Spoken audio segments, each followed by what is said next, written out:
ये West Asia का map है एंड इस मैप पर आपको जो dark and light red dots नजर आ रहे हैं ये अमेरिकन मिलिट्री बेसिस है एंड ये blue triangle US navy deployment. In total West Asia में 19 साइट्स ऐसी हैं जो कि अमेरिकन मिलिट्री के कंट्रोल में है। एंड अगर आप ओवरऑल भी अमेरिकन एंड ईरानियन फोर्सेस का कंपैरिजन करो तो there is no competition. US forces size में ईरानियन फोर्सेस से 2 टाइम्स ज्यादा बड़ी है। एंड सबसे जरूरी मनी, जो कि ईरान के पास नहीं है, एटलीस्ट अमेरिका जितना तो बिल्कुल भी नहीं।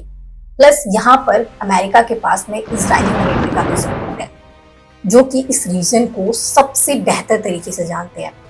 अब इन सारे सिनेरियोज को एनालाइज करके लगेगा कि ये वॉर जीतना तो अमेरिका के लिए बहुत आसान था, तो फिर अमेरिका ये वॉर हारा क्यों?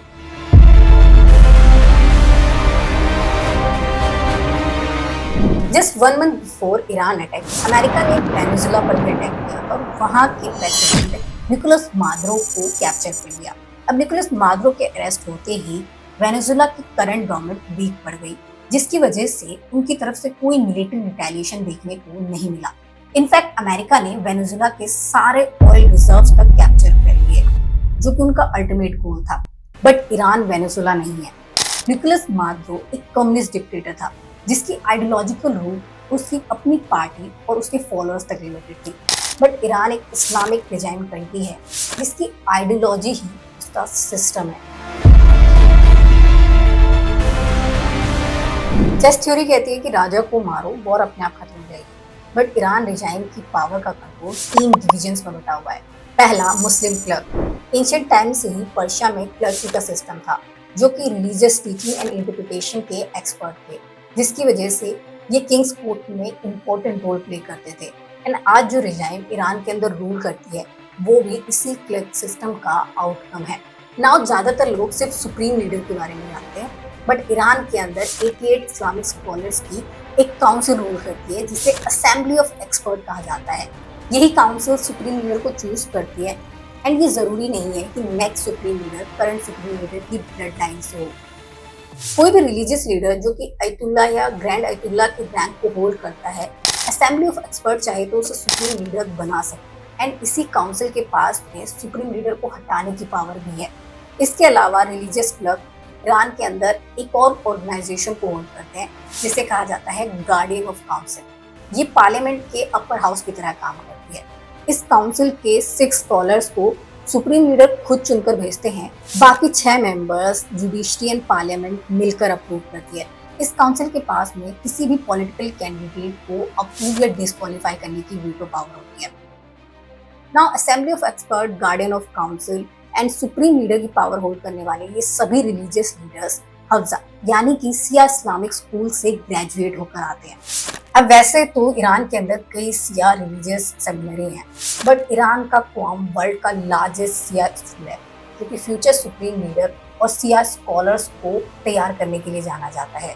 रुहेला खुमैनी, अली खुमैनी, उनके चारों बेटे और कई बड़े सिया स्कॉलर्स इसी स्कूल से ग्रेजुएट हुए हैं। और यही रीजन है कि सुप्रीम लीडर अली खुमैनी की डेथ ईरान के लिए शॉक जरूर थी, पर इतना बड़ा शॉक नहीं कि वो उनके पूरे पॉलिटिकल स्ट्रक्चर को गिरा दे। Supreme Leader Ayatollah Khamenei. Supreme Leader the Ayatollah Khamenei. Supreme Leader Khamenei. One of the most evil people in history is dead. एक और बात जो कि ज्यादातर ग्लोबल पावर्स इग्नोर करते हैं वो ये कि वर्ल्ड में जितनी भी सिया पॉपुलेशन है उसका 85 to 90% 12 सियाइज्म को फॉलो करते हैं और उन पर ईरान के सुप्रीम लीडर्स का अच्छा खासा इन्फ्लुएंस है। इसका मतलब ये है कि ईरान की रिलीजियस क्लर्क पावर सिर्फ ईरान या फिर मिडिल ईस्ट तक लिमिटेड नहीं है। सेकंड है शैडो इकोनॉमी नेटवर्क। 2018 में यूएस सैंक्शंस के बाद ईरान के लिए ग्लोबल मार्केट के दरवाजे बिल्कुल बंद हो गए थे। सैंक्शंस इतने ज्यादा स्ट्रिक्ट थे कि ईरान अपने traditional allies like China, India and Russia के साथ भी ओपनली ट्रेड नहीं कर पा रहा था, क्योंकि US and European authorities Irani shipments को ट्रैक करते ही उसे डिटेन कर लेती थी। एंड अगर किसी तरह से ऑयल शिपमेंट कंट्रीज तक पहुंच भी जाए तब पेमेंट का इशू। ऐसे में ईरान की एलीट फैमिलीज ने shadow business and banking network create किए, जिसमें सबसे पॉपुलर है शमकानी फैमिली। लास्ट ईयर जुलाई 2025 में European union and United state department of treasury ने 100 से ज्यादा ऑयल टैंकर्स पकड़े जो कि रशियन ऑयल स्मगल कर रहे थे। एंड इंटरेस्टिंगली इनमें से कई शिप्स सिर्फ दो कंपनी से लिंक थी, मार्डविस group limited and admiral group, जिन्हें code name H K under run किया जा रहा था। बाद में मीडिया इन्वेस्टिगेशन में पता चला कि इन कंपनीज का असली ओनर हुसैन शमखानी है, जो कि सुप्रीम लीडर अली खुमैनी के सीनियर एडवाइजर अली शमखानी का बेटा है। अली शमखानी के पास में मोर देन 20 इयर्स का नेवल एक्सपीरियंस था, जिसकी वजह से Shamkhani family state of harmony और रेड सी के ज़्यादातर चेक पॉइंट्स के बारे में बहुत अच्छे से जानती है, और यहाँ के ट्रैकिंग, सर्विलेंस और पेट्रोलिंग सिस्टम के बारे में भी, जिसकी वजह से इस फैमिली के लिए सिस्टम की लूप होल्स का फायदा उठाकर अपने शैडो फ्लीट्स को यहाँ से पास कराना बहुत आसान है। वहीं बाद में इन ऑयल शिपमेंट्स को कभी इराकी तो कभी मलेशियन लेबल्ड करके इंटरनेशनल मार्केट में सेल किया जाता है। इन्वेस्टिगेशन रिपोर्ट के अकॉर्डिंग शमखानी और उनके रिश्तेदारों के पास माल्टा, साइप्रस और डोमिनिकन पासवर्ड भी है, जो कि इन्हें स्मगलिंग के थ्रू आने वाली फंडिंग को ईरान ट्रांसफर करने में हेल्प करता है। जैसे कि ओशनिया लिनोइड हेज फंड, जिसका ऑफिस दुबई, जेनेवा, सिंगापुर, यहाँ तक कि लंदन में भी था।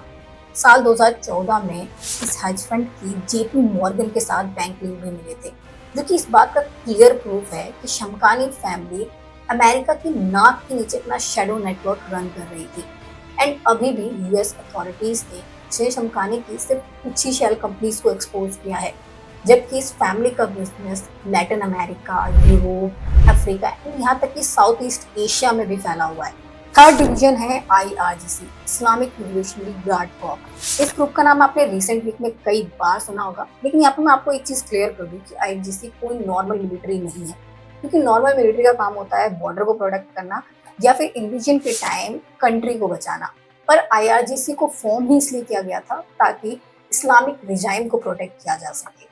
इसलिए IRGC commander directly supreme leader को रिपोर्ट करता है, और अगर सुप्रीम लीडर नहीं है तो इस केस में वो अपने डिसीजंस खुद ले सकता है।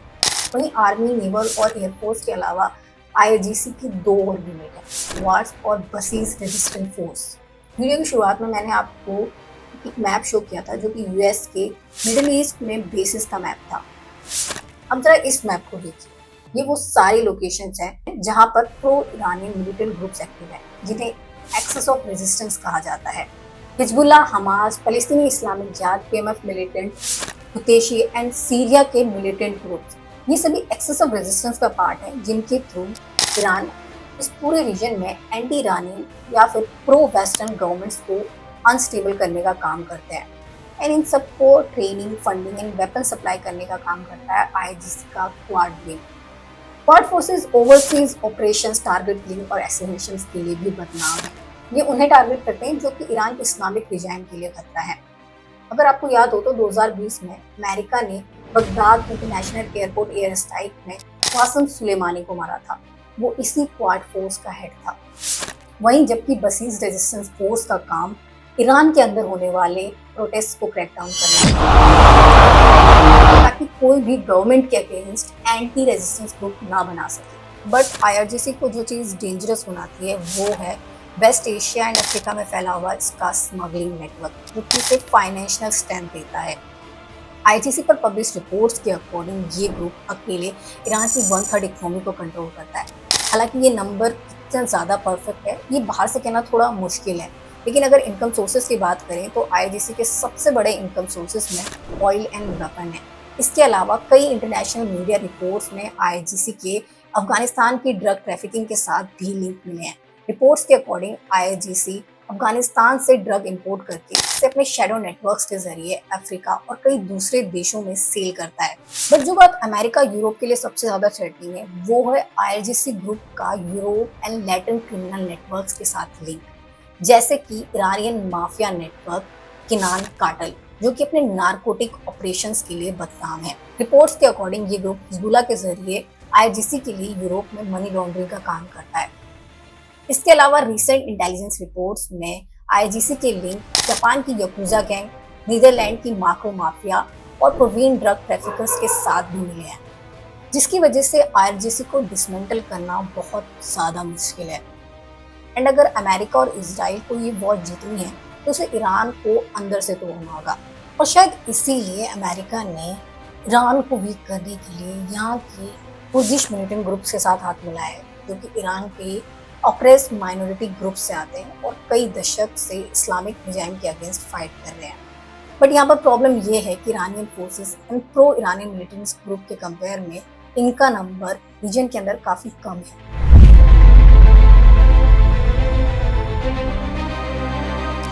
वहीं इस वॉर में ईरान का सबसे बड़ा एडवांटेज है उसकी ज्योग्राफी प्लस मिलिट्री डॉक्ट्रिन। सन मोसाद मिलिट्री डॉक्ट्रिन को फॉलो करता है, जिसके अकॉर्डिंग ईरान के सभी मिलिट्री यूनिट्स, इंटेलिजेंस डिपार्टमेंट, फिर चाहे वो IRGC के अंडर आते हों या फिर नॉर्मल मिलिट्री के अंडर, सभी डिसेंट्रलाइज फॉर्म में काम करते हैं। यानी कि हर मिलिट्री यूनिट इंडिपेंडेंटली फाइट करने में कैपेबल है।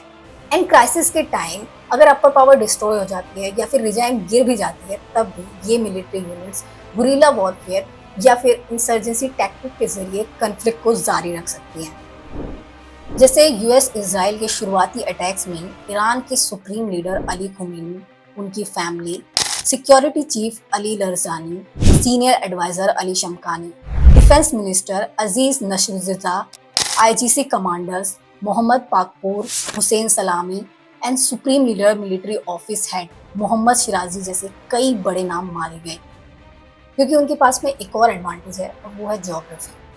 ईरान और इराक के बॉर्डर के बीच में जागरूस के माउंटेन है, जिन्हें फोर्सेस इलीगल बॉर्डर क्रॉसिंग और गुरिल्ला वॉरफेयर के लिए यूज करती हैं।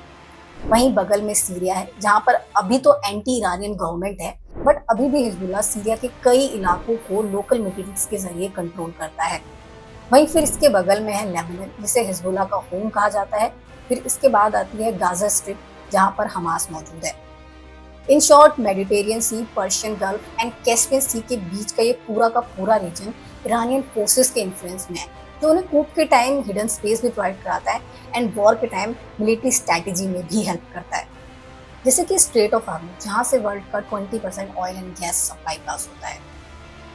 अटैक के कुछ घंटों के अंदर ही ईरान ने इस चोक पॉइंट को ब्लॉक कर दिया था, जिससे ग्लोबल एनर्जी सप्लाई पर ब्रेक लग गया। अब जब तक स्ट्रेट ऑफ हॉर्मुज़ ब्लॉक था, तब तक सिर्फ शिपमेंट की प्रॉब्लम थी, जिसे कई कंट्रीज अपने डिप्लोमेटिक रिलेशंस के जरिए सॉल्व करने की कोशिश कर रही थी। बट फिर इजराइल ने ईरान के गैस फील्ड को टारगेट कर दिया, जिससे ईरानियन फोर्सेस को भी middle eastern oil and refineries पर अटैक करने का राइट मिल गया। ईरान ने कतर की राफन इंडस्ट्रियल सिटी को टारगेट किया, जो कि वर्ल्ड की largest liquefied natural gas field है, और इस फील्ड को कंट्रोल करने वाली कंपनी के अकॉर्डिंग अटैक की वजह से रिफाइनरी ने अपनी 17% कैपेसिटी खो दी है। मिडिल ईस्ट के इस पूरे रीजन में 50 to 73 oil and gas refineries है, जिन्हें अगर ईरान टारगेट करता है तो ग्लोबल एनर्जी क्राइसिस आ सकता है। एंड यहाँ पर हम रेड सी को कैसे बोल सकते हैं? रेड सी कॉरिडोर के थ्रू 14% ग्लोबल ट्रेड पास होता है, and straight of Hormuz disturb होने की वजह से सऊदी अरेबिया अपने ऑयल शिपमेंट के लिए इसी रूट का इस्तेमाल कर रहा है। अब वैसे तो रेड सी ईरान से काफ़ी दूर है, बट प्रो ईरानियन ग्रुप हुदैशी यहाँ यमन में एक्टिव है, एंड यमन का हुदैई पोर्ट भी उनकी ही कंट्रोल में आता है। वहीं इधर एथिया की गवर्नमेंट भी प्रो ईरानियन है, एंड सूडान में सुदनीज आर्म्ड फोर्सेज हैं, जिन्हें सिविल वॉर के टाइम ईरान ने ही वेपन सप्लाई किए थे। अब अगर ये तीनों ईरान वॉर में उतर आते हैं, तो यूरोप और एशिया के बीच का सी कनेक्शन ब्रेक हो जाएगा, एंड मिडिल ईस्टर्न कंट्रीज इस वॉर बैटल में पूरी तरह से ट्रैप हो जाएंगी।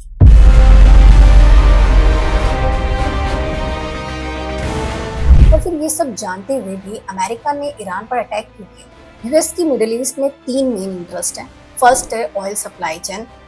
एशिया का 90% एंड चाइना का 70% से ज़्यादा ऑयल स्ट्रेट ऑफ हॉर्मुज़ से पास होता है, जिसकी वजह से अमेरिका इस चोक पॉइंट को कंट्रोल करके ग्लोबल ट्रेड में एज हासिल करना चाहता था, बट करंट रिजाइम के होते हुए ये पॉसिबल नहीं है। सेकेंड रीज़न है इजराइल। इजराइल अमेरिका का ऑल टाइम अलाई है, जिसकी वजह से इजराइल का प्रोटेक्शन यूएस की सिक्योरिटी का पार्ट है, and specially president Donald Trump, जिन्हें 2017 और 2024 दोनों इलेक्शन कैंपेन में pro Israeli lobby and billionaires ने सपोर्ट किया था।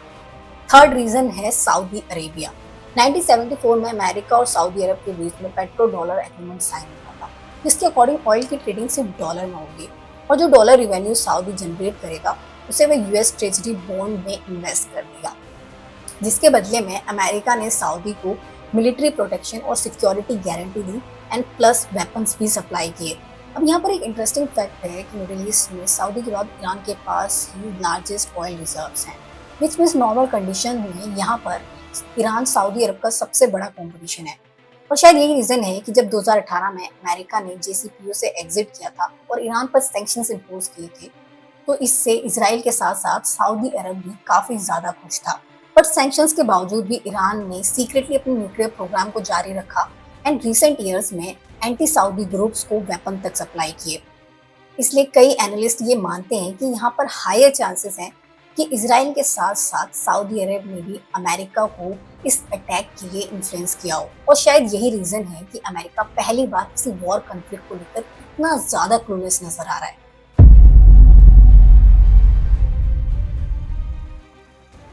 इन सब फैक्टर्स के बावजूद भी ऐसा नहीं है कि यूएस इस वॉर को नहीं जीत सकता, बल्कि एक्चुअल क्वेश्चन तो ये है कि क्या यूएस इस वॉर के एक्सपेंसेस को लॉन्ग टाइम तक बेयर कर सकता है, क्योंकि रिपोर्ट्स के अकॉर्डिंग पहले 6 डेज की वॉर का एक्सपेंस ही $12 बिलियन को टच कर गया, which means per day $2 billion expense. जबकि अमेरिका के कंपेयर में ईरान इस वॉर में चीप ड्रोन्स एंड मिसाइल्स का इस्तेमाल कर रहा है। वॉर में इस्तेमाल हो रहे एक शहीद ड्रोन की कॉस्ट $35 to $50K है, जबकि लॉकहीड मार्टिन के पैट्रियट इंटरसेप्टर मिसाइल की कॉस्ट $4 मिलियन है। वहीं वॉर के स्टार्टिंग डेज में ही अमेरिका ने अपने 4 F-16 फाइटर जेट्स को भी खो दिया, जिनकी मार्केट वैल्यू 30 to 60 मिलियन है, जबकि ईरान इससे लोअर कॉस्ट में मंथली 10K ड्रोन्स प्रोड्यूस कर रहा है। और ये बात ईरान को भी बहुत अच्छे से पता है कि वो इजराइल या फिर अमेरिका के साथ में डायरेक्ट वॉर नहीं जीत सकता, और इसीलिए वो अमेरिका और इजराइल पर डायरेक्ट अटैक करने की बजाय मिडिल ईस्टर्न कंट्रीज की एसिड्स और ऑयल रिफाइनरीज को अटैक कर रहा है, ताकि ये कंट्रीज अमेरिका पर वॉर रोकने का प्रेशर बनाए। प्लस ईरान के पास में चाइना और रशिया का इंटेल सपोर्ट और वेपन फंडिंग भी है। रिपोर्ट्स के अकॉर्डिंग अटैक से सिर्फ 2 महीने पहले दिसंबर 2025 में ईरान ने रशिया के साथ में $589 मिलियन की सीक्रेट आर्म डील साइन की थी।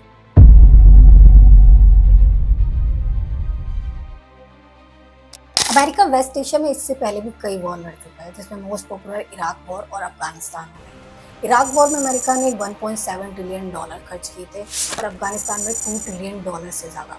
लेकिन इसके बावजूद आज अफगानिस्तान में तालिबान की गवर्नमेंट है और इराक में आज भी anti western militant groups operate करते हैं, और सेम रिजल्ट हमें ईरान में भी देखने को मिल सकता है, क्योंकि यूएस और इजराइल ईरान की रिजाइम को डिसमेंटल कर सकते हैं, उसकी आइडियोलॉजी को नहीं।